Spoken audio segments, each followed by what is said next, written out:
Okay, so we've been talking about short-term decision making, some of the different types of decisions that businesses might need to make in the short term, and then how you can make those decisions, how you can quantify, look at the financial aspects, calculate what's the cost, what's the revenue, what's the profit.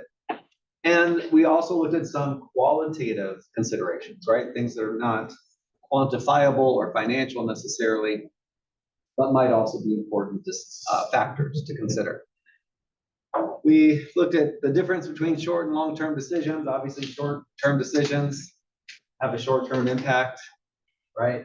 They have to be made soon, whereas long-term decisions are not the subject of this chapter, but obviously would have longer implications. So we learned that it's important as you're looking through all the different aspects to break them down into categories, right? Because there are some things that you can't avoid regardless of what you decide. And so those are irrelevant. Were sunk costs relevant or irrelevant in decision making? Sunk costs, irrelevant. Because you've already sunk that money into something. So although you might tend to think, well, then we have to figure out some way to get that money back. But sometimes that leads to even worse decisions. There's a phrase, throwing good money after bad. So if you've made a bad decision, you don't necessarily want to throw more money at it to try to fix it, because then you might just lose more money. So when you have sunk costs, you need to try to let it go. And make your decisions based on what's the smartest thing to do now, regardless of the fact that we already spent that money.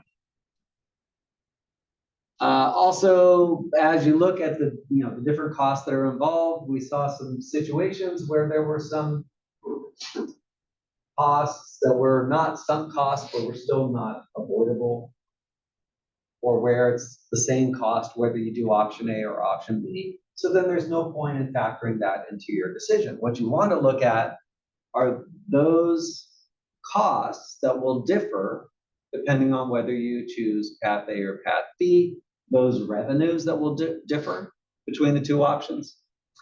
That's what you want to pay attention to. We haven't seen too many examples, but there are opportunity costs out there. And again, an opportunity cost is when, by choosing one option, you either give up some revenue or you give up a cost savings. So you have the opportunity to make that extra revenue or that cost saving, but you choose not to. You've given up that opportunity. So it can be a little tricky, but I think you all did a pretty good job of identifying these different types of costs when we practice. Does anyone have questions on these concepts? All right, so we had a lot of examples. These were some of the different situations that you might have to decide in the short term. Do we take this special order from a customer? You have to look at the financial aspects and see, does it make sense financially, but also the non-financial aspects, right? What were some examples of things that you might consider in making a decision for your company that aren't financial? What would be some other considerations?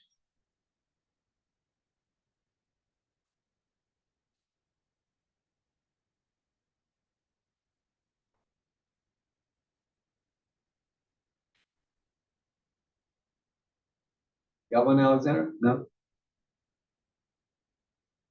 Is everything financial? All the decisions we make come down to money? Or are there sometimes non-monetary factors to consider? Like, think about the couple examples with the people that were trying to decide, should I fly or should I drive, right? There were considerations like stress, preference, comfort, productivity, capacity. And these are all not necessarily going to change the profit, but they're still important decisions.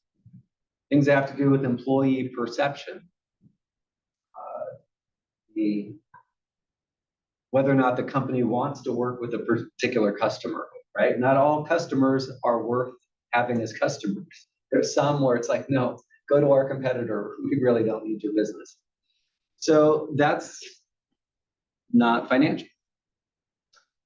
Okay, so yeah, whether or not to take a special order. What else?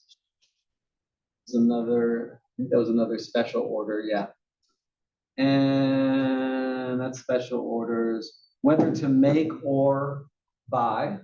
So do we make this aspect of our product ourselves, or do we outsource it? Do we do this function within our company, like HR or accounting or marketing, or do we outsource it and pay another company to do that for us? Right? So do we do it in-house or do we outsource? And what else? Outsourcing. Whether to keep or discontinue a segment or a product. There were several examples we looked at where it looked like if you got rid of a particular segment or product, you would save money because that segment or that product was losing money. But remember that it all depends on the fixed costs, right? If those fixed costs will go away when you get rid of that segment or the product, then okay, you're going to be saving some money. But if you're still going to have some or all of those fixed costs, then maybe you're better off keeping it. Because get rid of that segment and those fixed costs, you just then have to apply to your other segments and then they become less profitable. There was also whether to continue processing a particular product. Yeah. So do we sell a product as it is, or do we keep working on it, turn it into something else or something better that we could sell for a higher price? So you have to take a look at what are the additional costs and what's the additional revenue, right? And then of course, can we even sell that product, right? Which is more of a marketing decision. So that was an example of that with the apples. And then what if your resources are constrained? What if you have a limited amount? Well, there's always a limit, right? If you have limited square footage in your retail space, limited time you can use a particular machine, limited labor that you can draw on. If you got more product that you could sell than you can possibly produce right now because of your limitations, then you have to decide which product's most profitable and try to sell more of that one, right? And we saw one way that you can do that is to first calculate the contribution margin for each product, but then to factor in that limited constraint. So one example we looked at was the furniture company where they had a certain number of hours available on their machine. So they took the contribution margin for each product and then factored in how many hours it takes on the machine. So now you have contribution margin per hour. That tells you not only how profitable is each unit of product, but how profitable is each unit of product considering how much time it takes to make. And then you can just easily compare across your products and figure out which one you should make the most of. So let's see, was there anything else? Oh yeah, this was that example right here. In fact, that's as far as we got. So with the furniture company, as you'll recall, they could make desks, chairs, or bookcases. You can see the contribution margins here. So it looks like the desk is the best product to make, right? Because it has a $185 contribution margin, and the other two are much lower. But it also takes an hour to make a desk, and it only takes half an hour for a chair and a quarter of an hour for a bookcase. So once you factor that in, and you do it by taking the contribution margin and dividing how many hours it takes to produce, what you get is your contribution margin per machine hour then we see the bookcase is actually more profitable per hour of machine time. So we're better off if we're limited on machine time, making and selling as many bookcases as we can, then desks, then chairs. Okay, any questions, comments? And then I think we walked through this too. Yeah, we did. I'm sure we did. So that was as far as we got. So next we've got exercises 11 and 12 we need to do.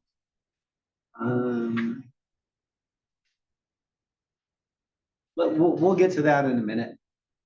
Let's go ahead and just wrap up this chapter and then we'll get to the exercise set.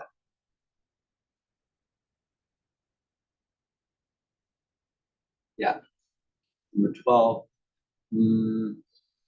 Yeah, we'll do that. Okay.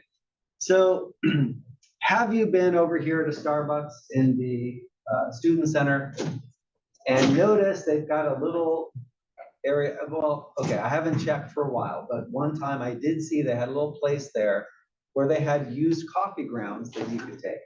I don't think you even had to buy them. I think they were just packaged and you could just take used coffee grounds. Why would somebody want used coffee grounds? Maybe gardening or like yeah. Oh, okay. So gardening, definitely, because they can be useful in giving nutrients to your plants. I guess plants like caffeine. And maybe cosmetics. Okay. Okay. So I guess that's a possible use too. So let's think about that. Starbucks, if they do that, if they take their used coffee grounds that obviously they can't reuse because it's not going to make very good coffee. I mean, Starbucks coffee is not the best anyways, right? But then if you reuse the coffee beans, I'm sure it would be really bad. So if you take those used coffee grounds and you just put them in a bag, well, that requires some labor. There's some effort involved there, right? And it requires the cost of the bags. So why would Starbucks spend the time to do that? Put out these free bags of used coffee grounds. It's cheaper than Okay. Maybe it's cheaper than the cost of disposing of them, possibly. What else?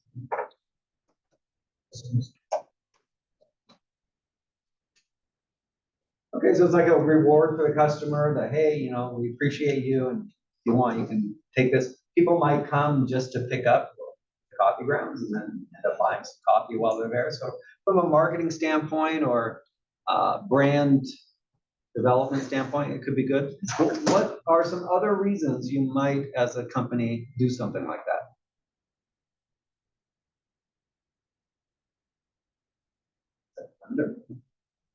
Is that somebody like rolling a cart? I think it's probably rolling a cart.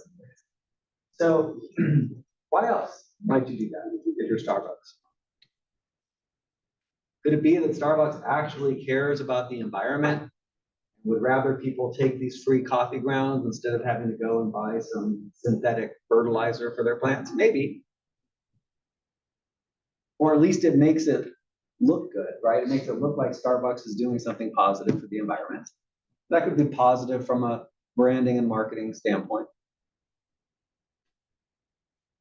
So there are multiple reasons where a company might do something unusual, right? Even if there's a cost involved. So, you know, what we saw is an alternative use for used coffee grounds.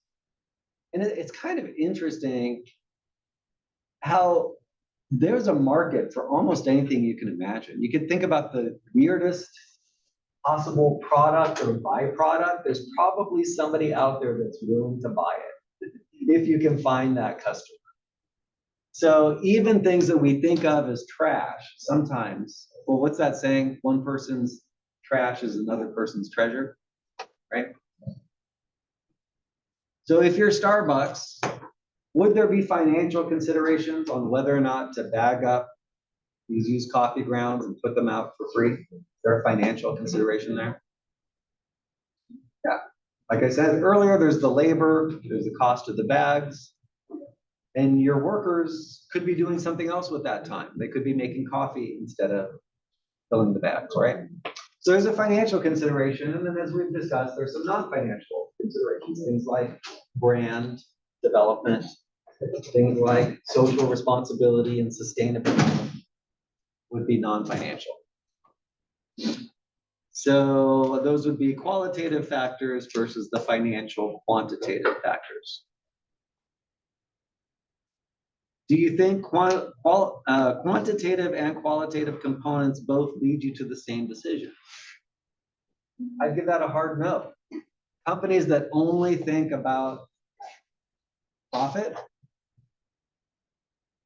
are going to make different decisions than companies that think about profit, but also social responsibility and the environment and treating their employees well, right?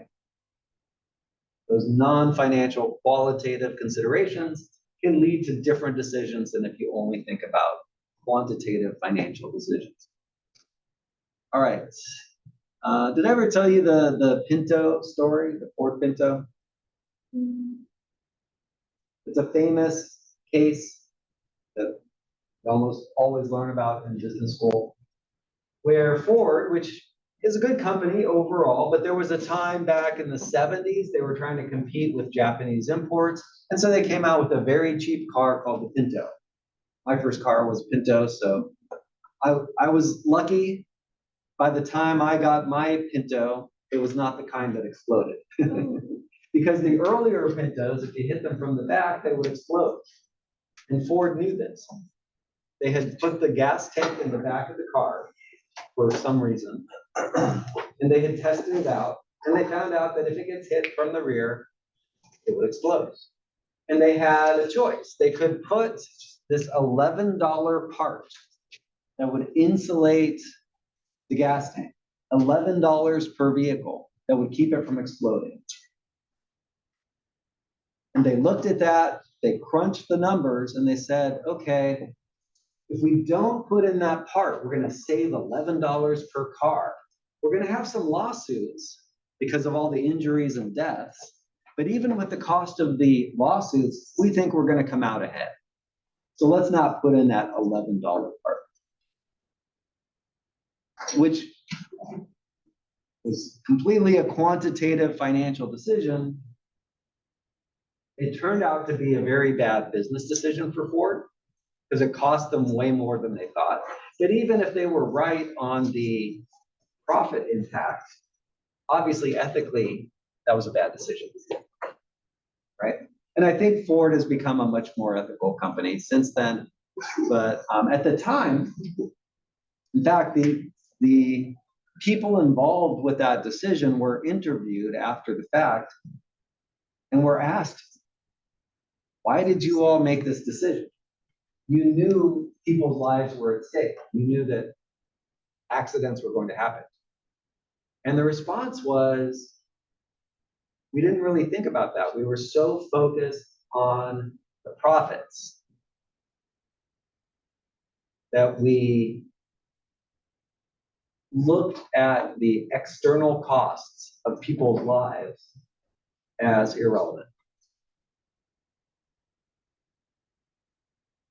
So I think that answers that question. Yes, you're going to get different answers if you look at the qualitative factors compared to the quantitative. Any company that only focuses on the profits, while they might make more money in the short term, I think in the long term, it's going to cost them financially, as well as their reputation. They're going to have a hard time keeping regulators happy, keeping customers happy, if they are too focused on the profits.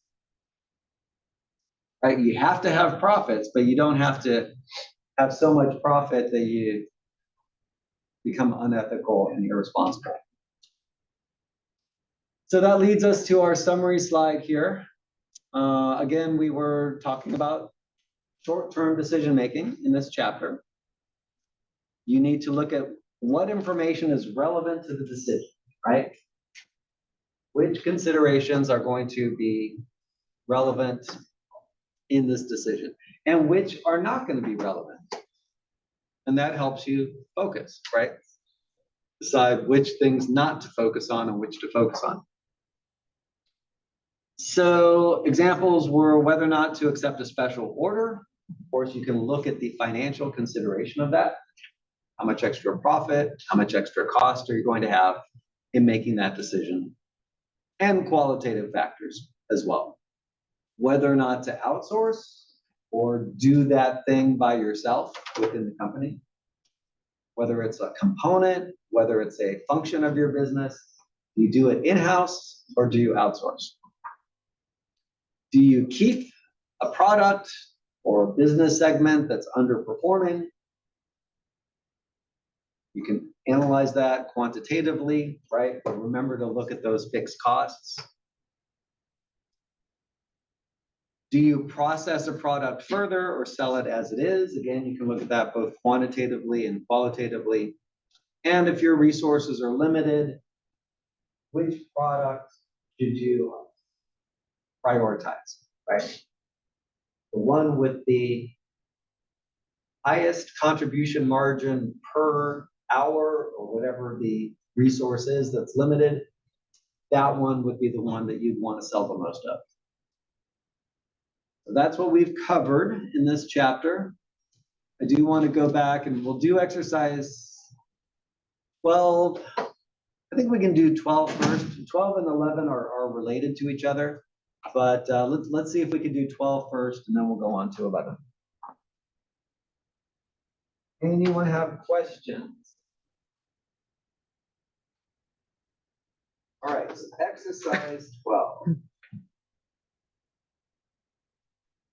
This company makes two products.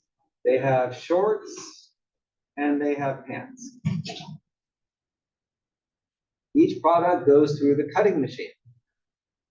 So that is their limited resource. They only have so much time available on the cutting machine. The shorts take 15 minutes on the machine and have a contribution margin per pair of shorts of $16. The khaki pants take 24 minutes and the contribution margin is $32. That's not contribution margin per hour or per minute. It's just a contribution margin, right? So in order for us to compare them, we're going to have to convert into contribution margin per hour. They have 4,800 hours available on the cutting machine.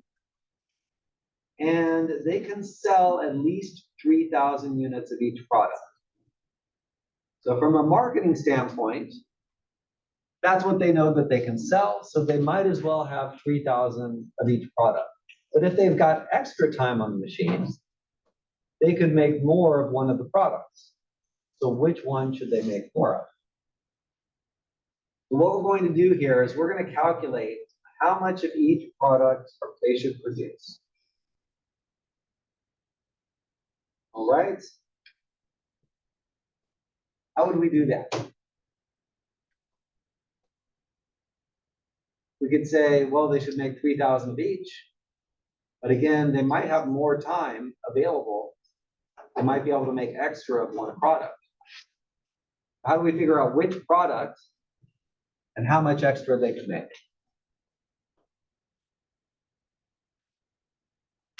Any ideas?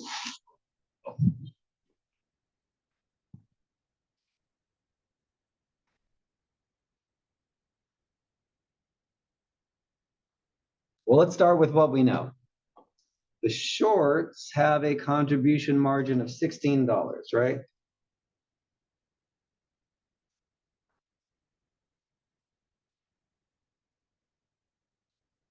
And then the pants have a contribution margin, and this is per pair, right?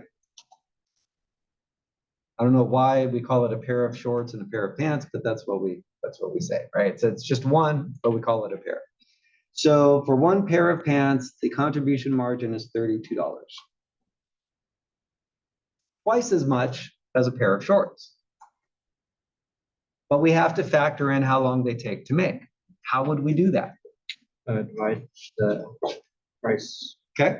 by the minutes. Okay, so we can divide the contribution margin of each by the number of minutes. To me, it's a little easier if we do it by fraction of an hour instead. So for example, 15 minutes is what fraction of an hour? 1/4. 1/4 or 0.25, right? So we could say divided by 0.25 and see what we get. 65 divided by 0.25 equals 64. So what that tells us,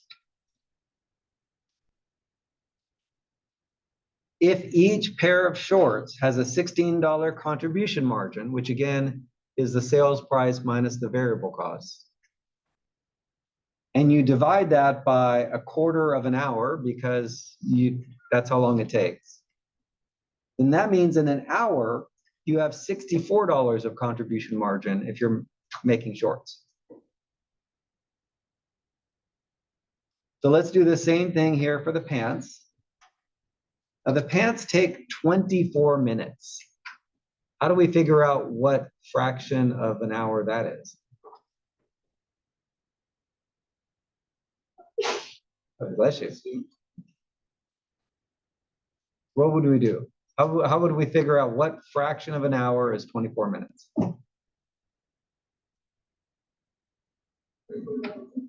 24 divided by 60? Yeah, who said that? Okay, nice job, Audrey. Yeah, we just take the 24 minutes. We know there are 60 minutes in an hour, so we divide by 60, and we see that it's 0.4 hours. Okay, and then if we do that, we take $32 contribution margin divided by 0.4 hours. That means if we're making pants, we have $80 contribution margin per hour.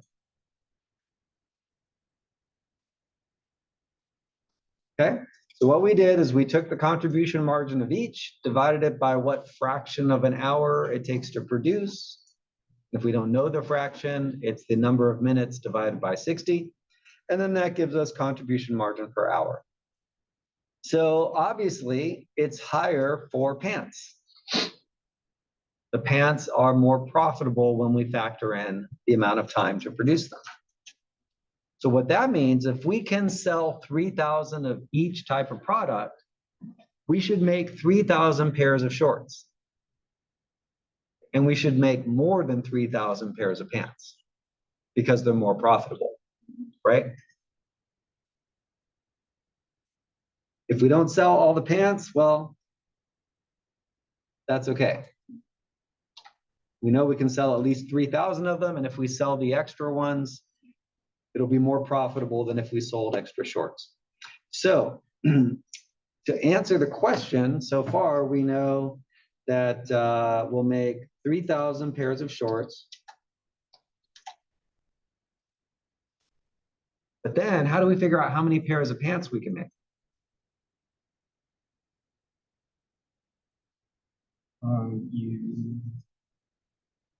You take the total hours that would it take to make 3,000 pairs of each of those, Okay. and then subtract that to 4,800, and take that number and multiply it by 60 to get minutes, and then divide by 24 to get how many pants you can make in that time. That'll work. I'm not sure if you could hear Jordan, but his solution works. I'll go through it a slightly different way, but it'll get us to the same place. So if we know we're making 3,000 pairs of shorts, and we know the shorts take 1/4 of an hour, we multiply 3,000 by 1/4, 0.25, and that means it takes 750 hours. So I'm just going to put that up here for reference. So we have 4,000 hours minus 750. I'm sorry, 4,800. Yeah. 4,800 minus 750. That means we have 4,050 remaining, right? So then what we can do, that 4,050 that we have still available, make as many pants as we can. And And an easy way we can figure that out is if we take the 4,050 hours that are available, divide it by the 0.4 hours it takes per pair of pants. That tells us we can make 10,125 pairs of pants.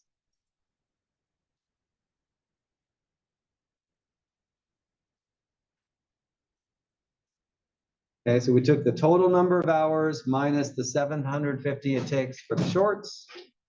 That gave us 4,050 hours remaining. We divided that by 0.4.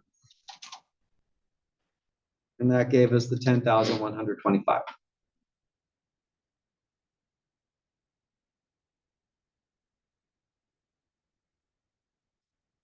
And this is the answer down here. Any questions? Yes, Jahara. Where are you getting the 750 again? So 750 is it's the 3,000 pairs of shorts times the 0.25 hours it takes. So I'll put that here in parentheses, 3,000 times 0.25. It's how many hours it takes to make 3,000 pairs of shorts. Oh, Exactly. So we started with 4,800 hours minus 750 hours was 4,050. Divide that by the 0.4 hours it takes to make the pants. And we can make 10,125 pairs of pants. Okay, but that's just the calculation. This is the answer down at the bottom. Any other questions? Right, well, we'll do exercise 11 and then we'll move on to the problems.